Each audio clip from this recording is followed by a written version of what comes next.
Bob and Kutch time. Today is March 31st, 2026, and the Detroit Pistons just beat the Toronto Raptors 127 to 116, moved to 55 and 21 on the NBA season.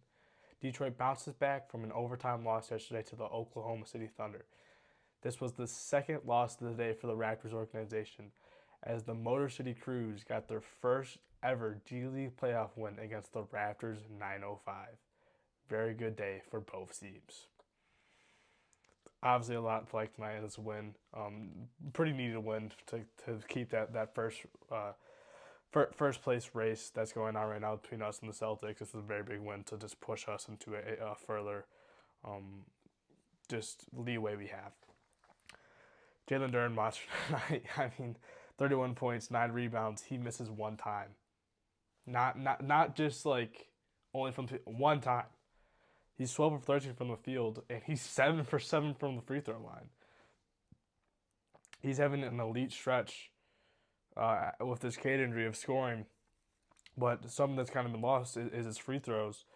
I think they showed it on the broadcast, Pistons broadcast, for a little bit. 7 game stretch, he's shooting like 89% from free throw, which is the best for a Pistons center since the 70s with Bob Lanier. Very rare that centers having this good of a stretch from the free throw line, let alone a Pistons center who, historically speaking, Pistons have had two of the worst free throw shooters of all time in Ben Wallace and Andre Drummond. This also makes it the eighth game this season where JD's had 30 points. Now, normally I would not put Jalen Duren in the All NBA conversation, but there's been a lot of injuries this season. There's going to be a lot of players that should be in the All NBA that may not be due to not making that 6-5 game. Jalen Duren is in the clear for that. Jalen Duren really, I think it probably has already played 65 games. But he's putting a very good resume out to make it. And it's going to be very good for his career, obviously. It's a very good point for him. There is good and bad to it, though. Obviously, yes, it's a great accomplishment for him. It's a great accomplishment for the team. But with an All NBA team, it makes a player eligible for a super max. And I like Jalen Duren a lot. I don't know if Jalen Duren is worth a supermax contract right now. That's a lot of money to put into one player while you already have Cade in a similar contract.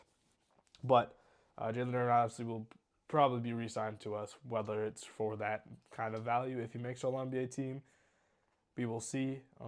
But Jalen Duren right now is probably favored to be an All NBA player. Just the way he's played this season, the way he's played the second half. I mean, he's really put up the stats. I mean, yes, he saw some inefficiencies on his defensive end, but from a statistical standpoint, just looking at the stat sheet, every single night he looks like he has a monster game, even when sometimes he is kind of hurting the floor sometimes just because some games is not the defensive best you need out of him. But overall, Jalen has been amazing this season. Seeing games like this at a not consistent rate, but every couple weeks, every few weeks, having a 30-point game is great. Something that Jalen Duren really wasn't expected to jump this high this season coming off of the past few. I mean, he's had obviously some good past few years, but this is a huge jump that was, I would say, unexpected by most fans. Danish Jenkins had 21 points, 5 rebounds, 5 assists, an efficient night for him. He's had obviously inefficiency struggles. He's had turnover struggles. That's just kind of how it is as a young point guard. Again, it's only his second year in the league. He's 24. He's still pretty young, but had a very nice night for him in the win. Doug Robinson had 19 points. He was 5 for 7 from 3. He's exactly what you wanted him to do tonight from the 3-point line. 5 for 7 is amazing. That's an elite shooting night for anyone. And Duncan Robinson has done that done that a decent amount for the Pistons. I mean, definitely the most for Pistons having that like the 4 plus 3 points on efficient shooting. He's really the only guy that's done that more than like twice probably. Karis LeVert has one of his best games efficiently as a Piston. Doesn't have too many turnovers. He has 12 points. He shoots 5 or 7. He shoots 1 for 2 from 3. Just nice night overall. Was making the right decision almost every time he was on the floor. floor, which is pretty rare for him. If you've watched him this season, and if you just watch him in his career since the Brooklyn Nets. Looking up, random off the topic.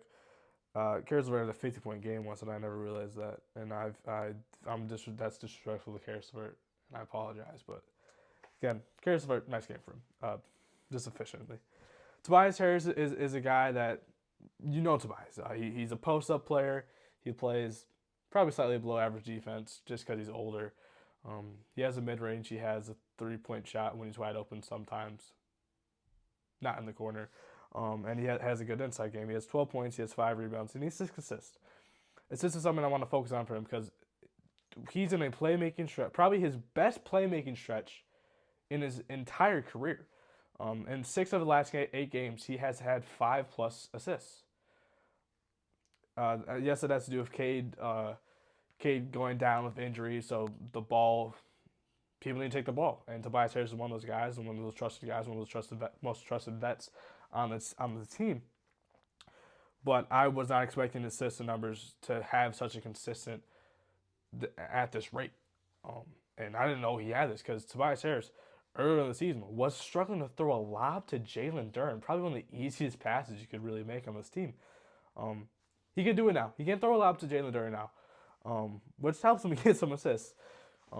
But before this streak this season, he's only had 2. He only had 2 5-assist games in the entire season up until the last 8 games. I mean, he's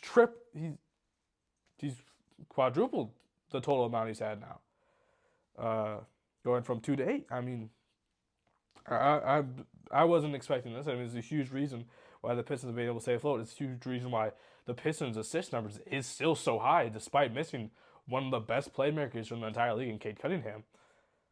I mean, Tobias Harris, I have no idea where this came from.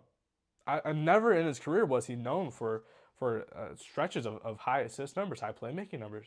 But I guess he has in the past. He figured something out in the past couple weeks that he needed to do.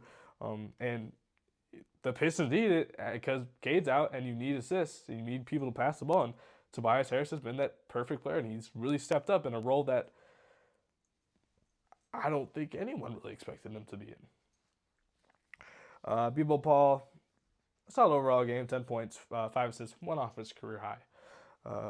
Another player that was 1 off their career high was Caris LeVert. He had 2 blocks. His career high is 3. Just want to point that out. Only bad thing that was the turnover issues. The turnovers were really bad in the second half. They had 10 with a few minutes left in the second. They finished with 18, which is still bad, but slightly better. Kevin Huerter had 4. Not really sure what happened there.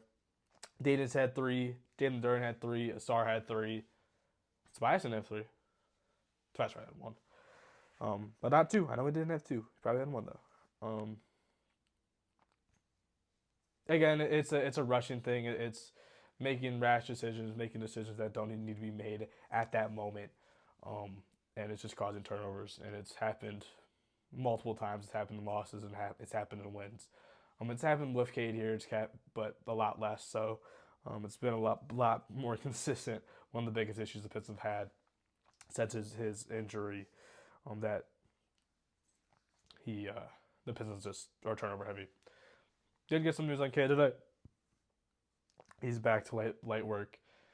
Still no timetable was announced. Again, I'm guessing he's expected to just be back for playoffs, miss the rest of the regular season. But hey, that's the least you can ask. Next game is Thursday. It's against the Timberwolves, who the Pistons just first. This time it's in Detroit instead of Minnesota. But this time Anthony Edwards will probably play. So it's I would say easily the toughest game left in the schedule for the Pistons. Obviously, there's still tough games left, or like competitive games, but Timberwolves are easily the best team left. And now that Ant will play, I don't think it'll be the 22-point victory the Pistons had on Saturday night. But hopefully they can still win, because the Pistons are 3 wins away. I don't know if Celtics are playing right now. I did not check. But from last time I checked, the Pistons still need 58 wins, and that's 3 wins away. So every win is very nice, as there's only 6 games left. But hopefully, Pistons can beat the Timberwolves, even if Ant's healthy. Thank you.